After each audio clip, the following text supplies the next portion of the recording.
আরে চিকু, তুই ক্লাসের ভিতর কি খাবার খাচ্ছিস? আর আমাদের ঘরে খাবার বানানোর মতো কেউ নেই, তাহলে নিজে বানিয়ে খা। কিরে জাগ্গা, তুই ক্লাসে স্যান্ডেল পরে আসলি কেন? কালকে থেকে জুতো পরে আসবি। ঠিক আছে স্যার।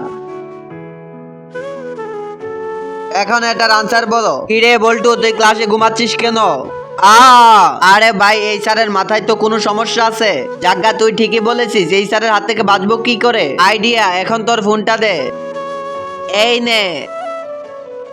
হ্যালো, আমি ধনী স্যার বলতাছি, আমার বেতন বাড়িয়ে দাও, না হলে আমি স্কুল থেকে চলে যাব।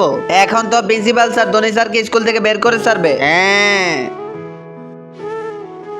এটা জাগ্গা, তুমি প্রতিদিন স্যান্ডেল পরে স্কুল আসো না, তাই তোমার জন্য আমি জুতো কিনে নিয়ে এসেছি, এই নাও। বেটা চিকু, তুমি তো প্রতিদিন দোকানের খাবার খাও, এই নাও, আমি বাড়ি থেকে তোমার জন্য খাবার নিয়ে এসেছি। কিন্তু তার আগে এই সুন্দর ছবিটিকে যদি তুমি মন থেকে ভালোবেসে থাকে, এই ভিডিওতে একটা লাইক করে চ্যানেলটাকে সাবস্ক্রাইব করে দেবে। বাংলাদেশ থেকে হলে লাইক করবে, ইন্ডিয়াতে হলে সাবস্ক্রাইব করবে।